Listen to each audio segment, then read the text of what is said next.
"Where is your father from, Crockett?" "Africa?" said Karoline sharply. The studio lights burned bright, and the audience of over 300 leaned forward in their seats. American Voices, a live talk show broadcast from Chicago, hummed with energy. The stage was set for a clash of ideas, and Karoline Leavitt knew it. She strode out in a crisp white blazer, her smile sharp, her eyes scanning the crowd like a general surveying a battlefield. She was here to dominate, to steer the conversation, to make sure every word tilted in her favor. Beside her sat Jasmine Crockett, calm and composed in a deep blue dress, her hands folded neatly on the glass table. Jasmine's presence was steady, like a river that runs deep but doesn't boast its strength. The host, a seasoned journalist named Mark, kept the pace brisk, tossing questions to keep the audience engaged. From the opening moments, Karoline owned the room. Her voice cut through the air, confident, almost daring anyone to challenge her. She spoke about American values, about hard work, about how some people, in her words, just expect handouts while contributing nothing. The crowd clapped, some nodded, and Karoline's smile widened. She could feel the momentum. Jasmine listened, her face unreadable, her eyes fixed not on Karoline, but on some distant point in the audience. The host turned to her. "Jasmine, what? Do you think about Karoline's point?"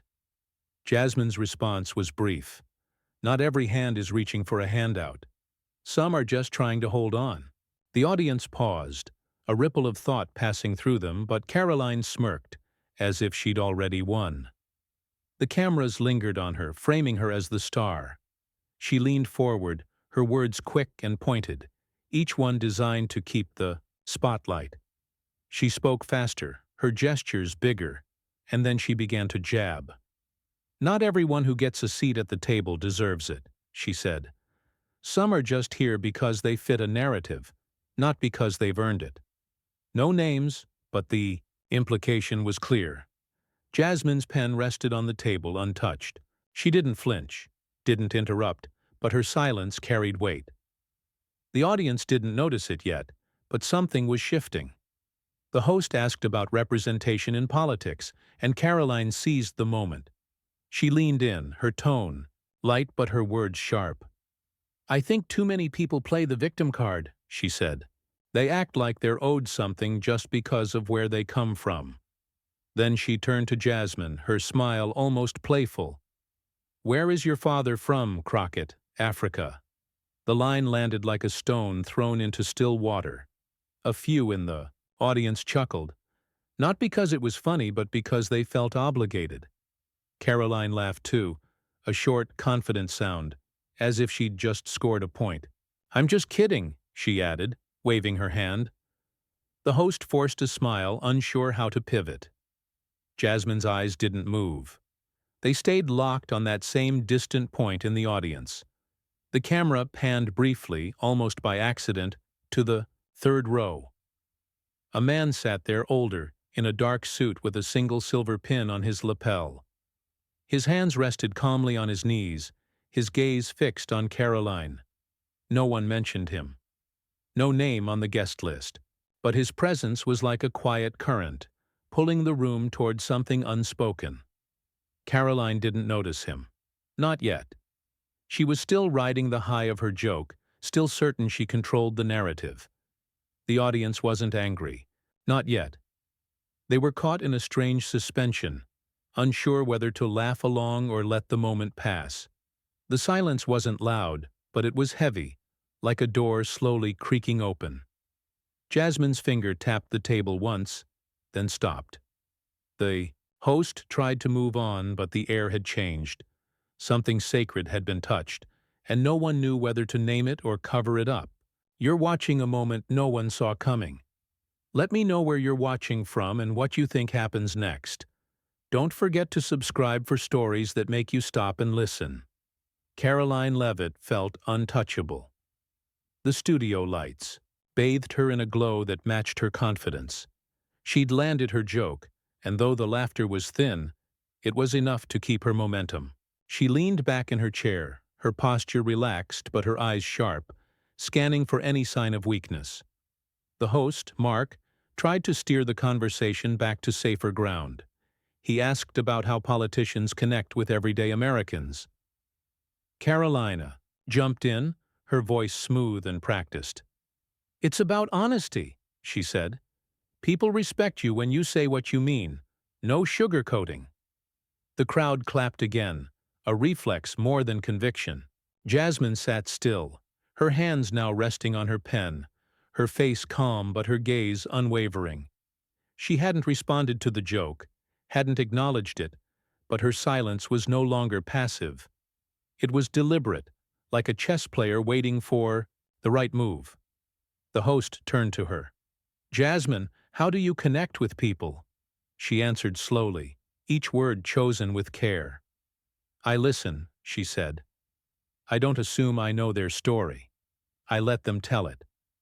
The audience leaned in, some nodding, sensing the depth behind her words. Caroline's smile tightened just for a second. She wasn't used to sharing the stage. She pushed forward, her tone sharper now. "Some stories get told too often," she said. "Some people get a microphone just because they're loud, not because they're right." The jab was subtle, but it landed. A few in the audience murmured agreement, but others shifted uncomfortably.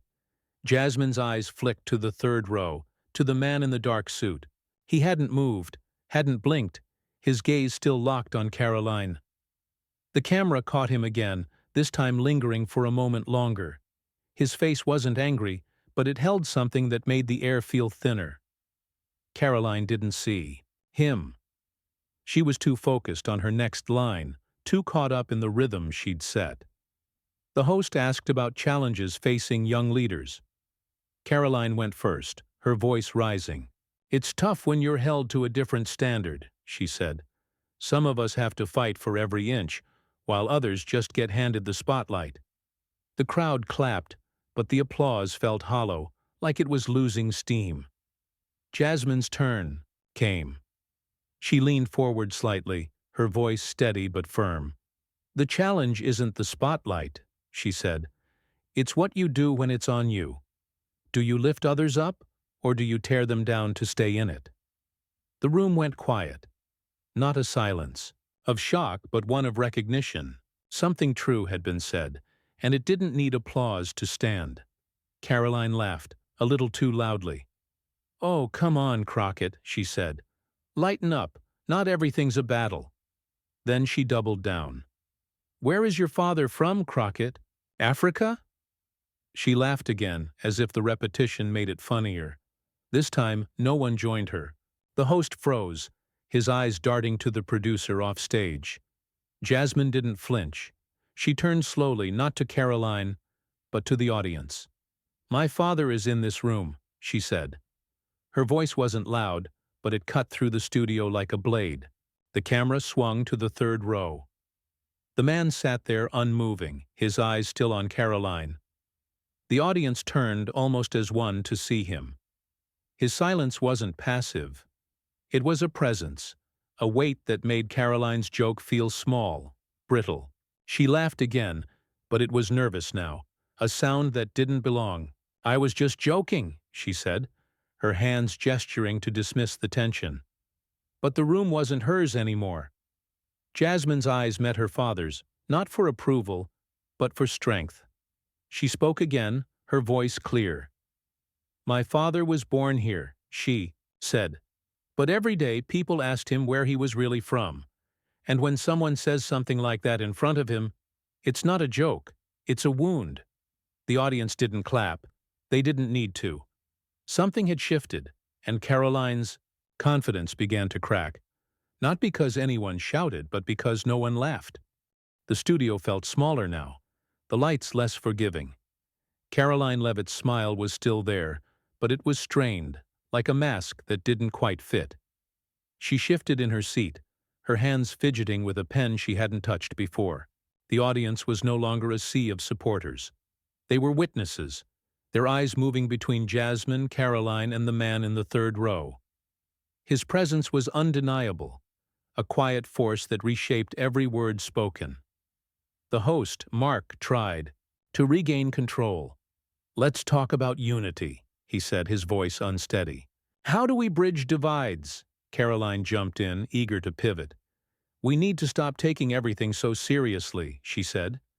People need to toughen up, focus on what unites us, not what divides us. Her tone was defiant, but her eyes flicked to Jasmine, then to the audience, searching for the applause that had carried her earlier. It didn't come. The room was still, not with anger, but with expectation.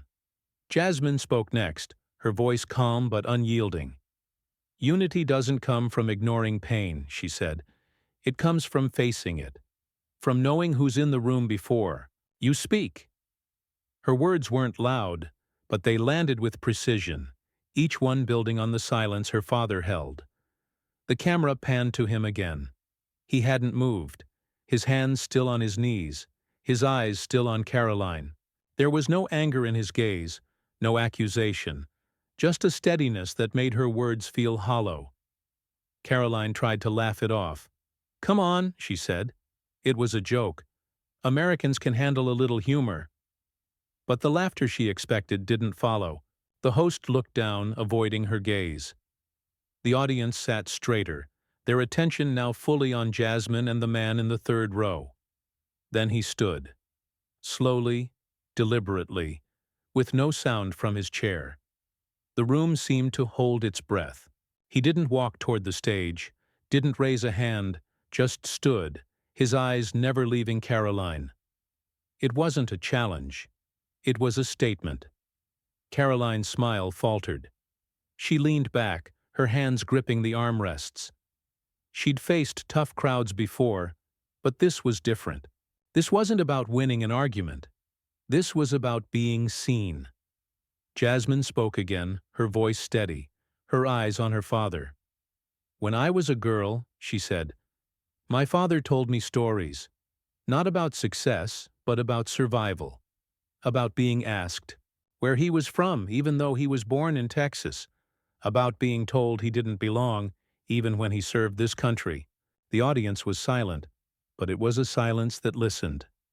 Jasmine continued, he taught me that strength isn't about being the loudest, it's about standing, even when no one else does. The camera stayed on her father, his face a map of resilience, every line telling a story Karoline hadn't considered. She opened her mouth, perhaps to defend herself, but no words came. The host tried to move on. Let's hear from our audience, he said, but no one raised a hand. The moment didn't belong to questions. It belonged to the truth Jasmine had spoken, and the man who embodied it. Karoline's eyes darted to the third row, meeting his gaze for the first time. She didn't look away, but her confidence was gone, replaced by something unsteady, something human. Jasmine's voice softened, but it didn't waver. Today, someone thought a joke could erase a lifetime, she said. But my father's here, and he's still standing. The audience didn't applaud. They didn't need to. The room had changed, not because of a shout or a fight, but because of a father's silence and a daughter's strength. Karoline's pen slipped from her hand, a small sound that echoed in the quiet. She didn't pick it up. The host cleared his throat, but before he could speak, Jasmine turned to Karoline. Her eyes weren't angry, but they held a challenge. Next time, she said, know who's listening. The words weren't a rebuke. They were a mirror, and Karoline had no choice but to look. The stage lights dimmed slightly as if even they understood. The moment had shifted. Karoline Leavitt sat still, her hands clasped tightly, her earlier confidence now a distant memory. The audience wasn't watching her anymore. Their eyes moved between Jasmine Crockett and her father, still standing in the third row, his presence a quiet anchor in a room that no longer followed the script. The host, Mark, fumbled for words. Let's take a moment, he said, but no one needed permission. The moment had already taken them. Jasmine leaned forward, her voice steady, her eyes now on the audience. My father didn't come here to argue, she said. He came to watch. But when someone tries to diminish me, they diminish him too. And he's not here for that. Her words were clear, not loud, but they filled the studio. The camera lingered on her father, his face calm, his eyes still on Karoline. He didn't need to speak. His standing was enough. Karoline's face was pale, her earlier smirk gone. She looked at Jasmine, then at the man in the third row, and for the first time she seemed small. Not because she was defeated, but because she was seen. The audience felt it too, a shift from entertainment to something deeper, something that asked them to listen, not just watch. Jasmine continued, her voice rising with quiet power. "I grew up hearing my father called names," she said. "Not because he was less, but because some people couldn't see him as equal. But he never let it break him. He taught me to stand, not to fight, but to be. And today, I'm standing for him." The room was silent, but it was a silence that carried weight, like a promise kept. The host didn't interrupt. The cameras didn't cut away. They stayed on Jasmine, then panned to her father, who slowly sat down, his movement as deliberate as when he stood. The audience exhaled, not in relief, but in recognition. Something had been said, not just by Jasmine, but by the man who didn't need words to change the room. Karoline spoke, her voice softer now, almost hesitant. "I didn't mean it like that," she said. "It was just a joke." But the words felt empty, like an echo of something that no longer fit. No one responded, not because they didn't hear, but because the moment didn't need her defense. It needed her to listen. Jasmine turned to the audience, her eyes bright, with purpose. "Every word matters," she said. "Every joke has a cost, and sometimes the ones who pay it are the ones you don't see." The camera caught a young woman in the audience nodding, a man wiping his eyes, a teenager typing on their phone. The room wasn't divided anymore. It was united, not by agreement, but by a shared question. What do we say when we think no one's listening? The host tried to close the segment, his voice quiet. "Thank you both," he said, but the words felt unnecessary. The show ended, not with applause, but with a stillness that lingered. Hours later, the video aired online, shared by a college student, with a simple caption.